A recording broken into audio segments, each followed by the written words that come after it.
Splatoon Nation! Oh my god, does it feel amazing to shout that into a camera. Oh, it brings me nothing but pure joy to welcome you guys to the very first episode of a brand new Splatoon channel. The only thing you have to know is that on this channel, we booyah back every time. If you're brand new to Splatoon and have no idea what I just said, don't worry about it for now, we'll get to it. So I am recording this video the Sunday, August 21st, before the first ever tricolor at Splatfest, scheduled to take place next Saturday, August 27th. And this Thursday, August 25th, is when we're finally going to be able to get our hands on the demo for the very first time. Gives us like a day and a half to 2 days to get familiar with the game before we start making a mess. So since this is the very first video on a brand new channel, I'm just gonna come right out and tell you guys, I am not a YouTuber. I've never done this before. Never done anything like this. I'm just like you guys. I'm just another dude with a Switch who likes to watch YouTube videos. It's accurate to say that I'm a Splatoon fan first, Splatoon player second, and a YouTuber like way last, not even in the same stratosphere. So this video was meant to be geared more towards newer Splatoon players, and while I'm certainly not going to cover everything there is to know, I'm going to go ahead and share some of my own tips and suggestions if you're going into a turf war for the very first time. If you're a veteran and you want to add something to the comments that should be mentioned as well, by all means, I would absolutely love that. Alright, shall we? So this list really isn't in any particular order, but if there was a first thing I would encourage a brand new Splatoon player to try and recognize, it would be the value of having your team's ink on the ground. Since you move so much faster in your own ink, you are going to be able to dodge attacks, approach opponents, and assist teammates way more swiftly and efficiently than you would if you were without any ink on the ground. So, quite obviously, the way that you start building the advantage for your team is simply by laying ink down. Once you have the map, as in once you've totally made a mess of your color and covered up most of the enemy team's color, the other team really needs a coordinated effort to be able to swing things back in their favor. Now, kills certainly don't hurt your team though. After all, it is necessary to take out the other team in order to take the map. So I suppose my best advice for a brand new player entering a Splatfest for the very first time is to try to keep your eye on the enemy team while you work your way towards the middle of the map. It is accurate to say that the very first team that is able to take the middle of the map sets themselves up quite nicely to take the match if they're just able to hold on to it. The only exception I can make to prioritizing paint over kills is at the very beginning of the match when you're trying to encounter the enemy sooner rather than later so that you can take them out and move up. Take a look at this clip. Look at how much green ink I have to work with. The other team is making me look like an absolute legend when really they're just throwing themselves into the front lines without having any ink to work with. So go ahead and make a mess out there. Next up on the list, number 2. Don't trust any enemy ink for any reason at all, ever. It is so easy to overlook a small, unassuming puddle of enemy ink. All it takes is for one player to go unaccounted for after a chaotic shootout. They stay still and remain exactly where they're at, and as soon as the smoke clears, they have set themselves up nicely to sneak up on your entire team. So even if things appear safe, take the extra moment to paint over it, and you just might find a few surprises. On the other hand, if you are going to try to hide, I'm going to make a small suggestion that can completely make the difference between being found or going undetected. This one is simple but extremely effective. When you decide to hide in your own ink, depending on the situation and how much ink you have to hide in, try moving just a little bit off to the side, like in this clip right here, and watch the enemy go flying past you. If you sit directly in the middle of an area that's your color and the enemy decides they want to paint over it, it's very likely they're going to hit the middle. But if you're off to the side just a little bit like in this clip, they just completely miss over you, and now you're on your way to wiping the entire team. This is truly an art form and takes a bit of patience to incorporate into your playstyle, but man is it rewarding when it works for you. Definitely try it sometime. Next up on the list, number 4, pay attention to how many people are alive on each team. This should totally go without saying, but I'm going to go ahead and mention it anyway for those individuals who don't have as much experience with team-based competition. If you find that 2 or 3 players on your team go down, and there are 4 players still alive on the other team, your priority needs to be to stay alive in order to avoid a full team wipe. There is nothing worse for your team. Even having one person hide somewhere like we just talked about is better than having everyone on your team go down where you have to try to push back in from your spawn point. So things don't always go as planned in Splatoon, and in this clip here you're going to see that we go down 2 players right away. I find myself in a horrible spot. The other team knows exactly where I am, and it's very unlikely that I'm going to come out on top with this one. So I'm just going to jump out, head back into the action with my teammates as they're respawning to give ourselves the best chance to swing things in our favor. Now on the other hand, if you see that 2 players on the other team, 2 or more players on the other team have gone down, that's when you need to start thinking about applying pressure. You decide if you want to try to hunt down the last 2 players or if you want to start pushing up a little bit, but either way, when you see that your team has a numbers advantage, that's going to be your opportunity to punish them.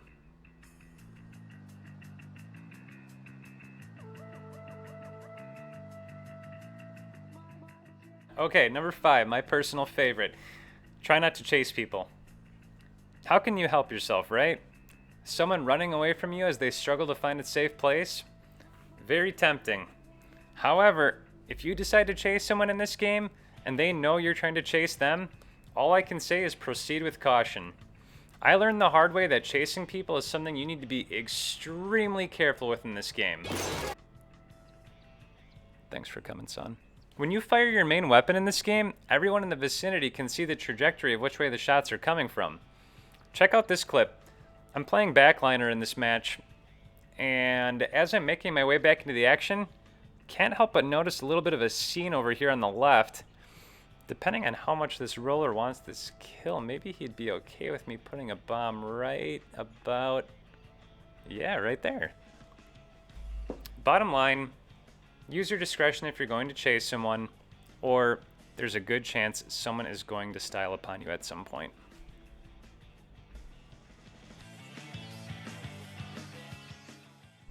Next up on the list, number 6, try to play with your teammates. My dudes and dudettes, observe. I hit a shot. I retreat back on defense. I feel pressure on my right. My roller watches my back and says nope. I give him props with a booyah. He or she booyahs back, and there you have Splatoon in its purest, most beautiful form. When I was new to this game, as soon as the match would begin, it was Leroy Jenkins every time. I never watched what my teammates were doing and always just assumed that they were doing something to contribute towards the objective. This only got me so far until I realized that the teams that would just dominate are the teams where players seem to be trying to work together. At the beginner level, it may be a little tough to trust the gamesmanship of your teammates, but you will always improve your odds to succeed if you fight alongside each other. A good rule of thumb that I like to keep is stay just far enough away from my teammates where our resources are spread out, but also close enough to where I can come help them if they're in trouble. That said, it's so hard to be on the same page as your teammates when you're unable to communicate with them. So for the upcoming Splatfest, I'd say just focus on being ready to help teammates who are being pressured, either by shooting at whoever's pressuring them, or by trying to put ink under your teammates' feet so that they have enough traction to escape. Maybe back up a teammate that might be going deep into enemy territory. Maybe shoot someone in the face with an inkjet. Whatever.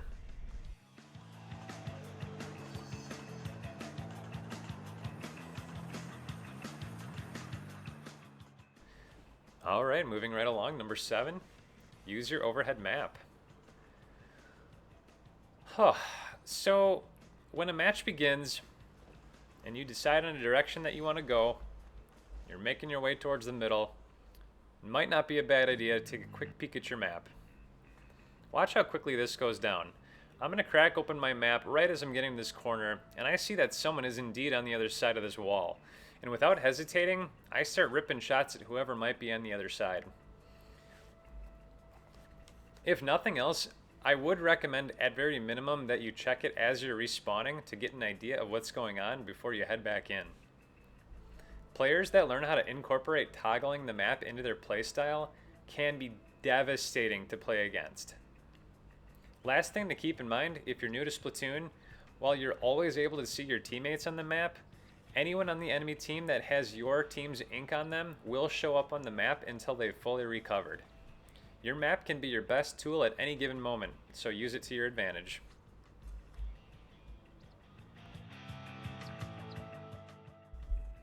Number 8.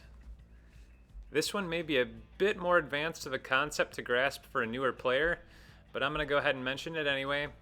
Consider both the foreground and the background when approaching and while being approached.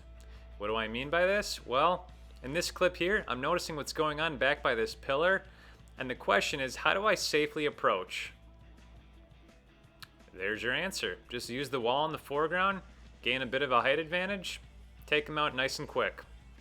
When I was a newer player, one bad habit I found myself repeating often was focusing too much on what's happening in the distance while failing to account for what's right in front of me. When you see an enemy approaching, ask yourself, what's in the foreground that they might not be able to see? In this clip here, watch closely as I use just enough of this ink on the wall to avoid this blobber's shots, safely jump over and secure the kill. And that was so gorgeous that we're going to have a look at that in slow motion. Get sloshed. That's how you do it, kids. You guys still with me out there? Wonderful. Number 9, try to save your special for the right time. When is the right time to use your special anyway? Newer players like to use their special as soon as they see that it's charged up and ready to go. I was certainly guilty of it too when I started playing, but you will be far more devastating to your opponent if you save it to be used during a moment where it's going to affect as many people as possible. Your special is called your special for a reason. It's meant to give you a momentary opportunity to overpower your opponent and is your best possible tool to either push back in from a disadvantaged state or swing things in your team's favor when things are neutral. Look at how much map control the enemy has in this clip. How can we possibly catch them off guard to swing things back in our favor? That's how. A little bit risky if you're playing at a more competitive level, but in this case, it totally worked, and we were able to completely take the advantage away from that team. We made it. Number 10. You guys, far above and beyond anything else, have a blast playing this game. Keep exploring the game's possibilities. It's literally unlike any other shooter that exists on the market. You guys want to know why I booyah at the beginning of every match? It's because I am so incredibly happy that we have Splatoon to play. For me personally, Splatoon is a game that allows me to be reckless, to be sneaky, to make a mess, to throw things, to be creative in my approach, to collaborate, and I cannot even begin to put into words how much fun I've been having playing this game lately, especially at a competitive level with those of you who love this game as much as I do.